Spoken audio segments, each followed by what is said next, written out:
Anna Maria Casella, bonjour. Nous allons parler avec vous de Archiclass, une expérience que vous menez depuis 2 ans au lycée Thierry Mollier de l'Académie de Nice. Tout à fait. Alors, Archiclass, on sent qu'il y a archi dans le mot, donc ça parle d'espace, d'architecture. Tout à fait. Le principe de l'archiclass, c'est de structurer la classe pour un numérique. Et à partir de là, pour déstructurer, c'est vrai que l'on a besoin d'un mobilier particulier. Et cela permet d'introduire pédagogie collaborative, pédagogie de projet, pédagogie inversée. Le principe, c'est que les élèves sont actifs pendant le cours. Le cours est préparé en amont. Il y a un point qui est fait à la fin du projet. Mais les élèves, pendant tout le cours, doivent travailler en collaboration pour accomplir des missions et accomplir des tâches qui sont données par l'enseignant. Alors dans l'archiclass, on va l'appeler comme ça, c'est une classe où les élèves peuvent travailler en îlot, peuvent travailler autour, le mobilier est mobile, il y a des tableaux, il y a plusieurs endroits qui sont destinés à différentes tâches de principe pédagogique.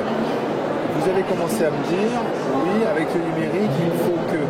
Ça veut dire que c'est l'introduction du numérique dans votre classe qui a fait que vous avez senti qu'il fallait changer l'organisation spatiale de la classe. Et si on ne fait pas de numérique, est-ce qu'on est poussé à le faire? C'est une question. En fait, ça n'est pas du tout ça. Ce qui m'a poussé à trouver une solution pour changer la structure de la classe, c'est le fait que je pars du principe qu'on ne peut pas enseigner en 2017 comme on enseignait il y a 100 ans. Donc il faut trouver d'autres stratégies. Les lycéens, les collégiens, les enfants du primaire sont habitués à être actifs dans notre société. Ce ne sont pas des gamins qui absorbaient comme nous on a pu le faire. Donc à partir de là, il faut leur donner des outils, leur donner le moyen de pouvoir s'impliquer différemment. À partir de là, pour moi, le frontal est devenu désuet. Donc il me fallait un moyen pour pouvoir travailler différemment.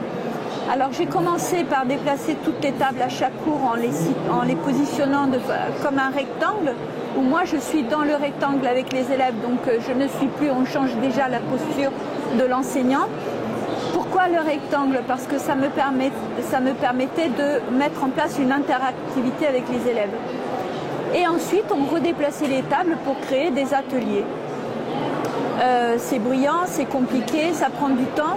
Donc à partir de là, il m'a fallu trouver une solution pour trouver un mobilier qui s'adaptait aux pédagogies que je mettais en œuvre. Ce mobilier, c'est un mobilier mobile. Donc les nodes, ce sont ces chaises à roulettes qui permettent en très peu de temps et sans bruit de passer d'une configuration à l'autre suivant des objectifs pédagogiques. Alors, en fait, beaucoup d'enseignants aujourd'hui font comme vous à l'époque, ils bougent les tables, comme on dit. Vous avez eu la chance quand même de pouvoir avoir un financement pour acquérir ces petites chaises à roulettes qui sont très pratiques mais qui sont quand même relativement onéreuses. Je ne pense pas qu'on puisse parler de chance. En fait, j'ai participé au projet ministériel il y a 2 ans sur l'archiclass. Nous avons travaillé ensemble.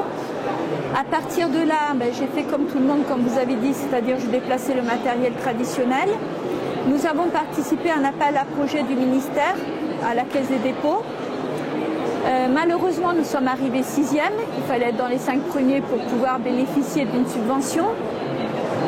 Ma première réaction, c'est que, sincèrement, ça a été difficile parce que ça demande énormément de travail. La deuxième réaction, ça a été, puisque j'ai des contacts avec les entreprises, je vais exploiter ces contacts pour voir s'il y a moyen de mettre en place l'archiclass sans avoir l'appui financier. Steelcase a été celui qui a répondu favorablement. Ils m'ont prêté le matériel pendant quelques mois. Ça m'a permis de montrer ce que l'on pouvait faire avec le mobilier et donc de le présenter après à la région qui, après beaucoup de négociations et de travail, a accepté de financer. Pour cette année scolaire, donc vous avez le matériel. Tout à fait.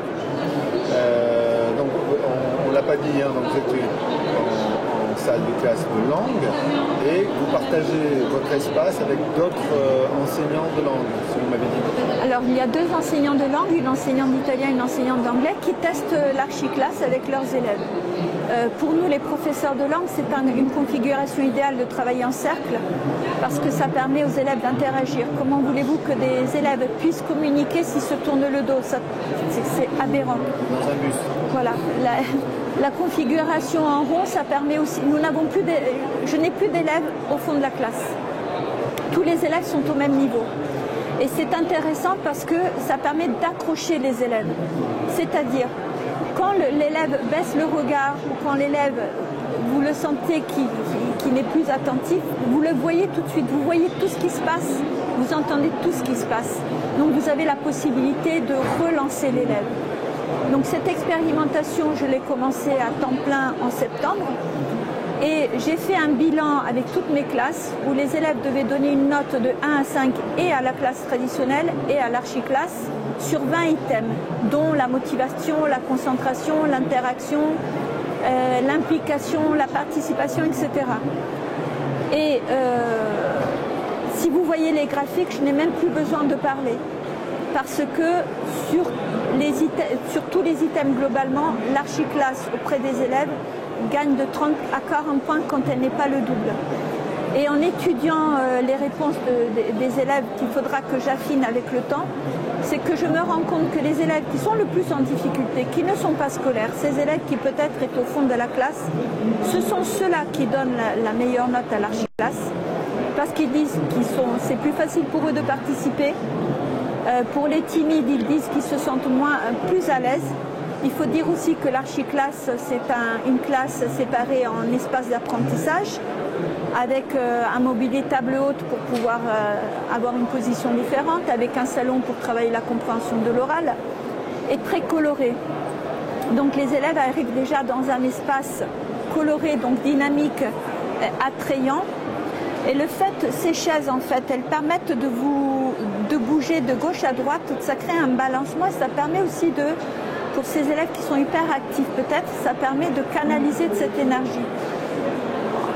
Je me régale, mes élèves se régalent, donc voilà. En tout cas, vous avez l'air hyper convaincu. Donc c'est devenu une salle de langue, hein, parce qu'en fait, pour l'instant, c'est une salle de langue. Pas seulement, parce que je suis professeure principale de ma classe de seconde. Et la configuration en rond permet de lancer les débats, permet de dialoguer, permet d'échanger. Et non, je pense vraiment qu'on ne doit absolument pas la limiter aux langues. C'était ma question. Quelque part, voilà, vous avez commencé sur les langues, et donc je suppose qu'il y a d'autres enseignants qui regardent ça et qui se disent est-ce que nous on peut l'utiliser? Est-ce que c'est le cas? Alors c'est... Si, même si c'est vous qui avez fait les efforts pour avoir les meubles. Non, ce n'est pas ça du tout. En fait, c'est plus compliqué que ça. C'est vrai que la nouveauté, on a peur de la nouveauté parce qu'il faut comprendre qu'avec l'archiclasse, la posture du prof, elle change complètement. Vous êtes avec les élèves et en fait, vous êtes à la demande des élèves, c'est-à-dire vous leur donnez une tâche à accomplir. Pour accomplir cette tâche, les élèves sont obligés de venir vous voir pour vous demander les renseignements. Donc, en fait, je définis la classe une ruche. C'est moins confortable, quelque part, ce que vous êtes en train de me dire. Pour l'enseignant, c'est plus impliquant aussi. C'est plus dynamisant aussi. Et puis, de toute façon, quand on voit l'implication des élèves, je pense qu'on ne se pose même pas la question. C'est moins confortable, il y a peut-être une prise de risque, mais au bout du compte, quand vous voyez l'implication de la plus grande partie de la classe, quand vous voyez que les élèves ne se contentent pas d'absorber, mais les élèves sont demandeurs, je pense que c'est clair. Après, c'est vrai que ce qui a facilité aussi ma démarche, c'est que je suis ambassadrice e-twinning. Donc on travaille sur les jumelages électroniques.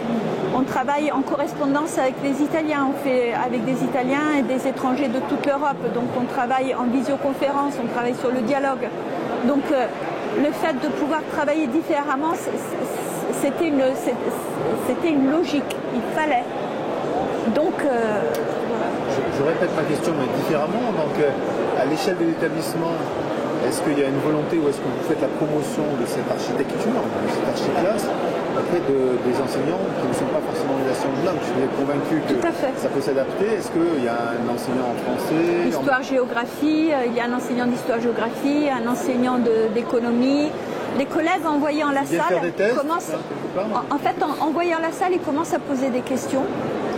et comment tu travailles, comment ça peut marcher. Donc certains sont intéressés, certains vont assister au cours pour essayer de mettre en place une proposition de mode d'emploi, parce que ça c'est sécurisant.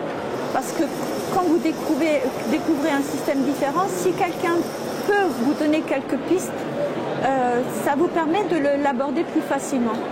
Sur le lycée Thierry Molnier, maintenant, nous allons étendre l'expérimentation sur les collèges de bassin. Et donc la proposition que Steelcase doit étudier, c'est essayer de concevoir une archiclasse itinérante où l'on permettra à des professeurs d'autres établissements de tester pendant un mois le matériel, d'y introduire les pédagogies, parce que je ne suis pas... pour moi, le matériel doit répondre à une pédagogie et pas inversement. C'est comme le numérique. Hein. On ne fait pas du numérique juste pour faire du numérique. Le numérique répond à une demande, répond à un besoin, des objectifs pédagogiques. Donc les collègues pourront tester cette déstructuration de la classe. Prendre ce qui les intéresse. Prendre ce qui les intéresse. Et ça nous permettra, nous, d'instaurer ce genre de pédagogie dans la continuité du primaire jusqu'au lycée. Donc voir un peu, en tout cas les bilans, les premiers bilans des élèves de toutes les classes, ils sont extrêmement positifs et je suis rassurée parce que je ne le savais pas avant de faire les graphiques. Donc voilà.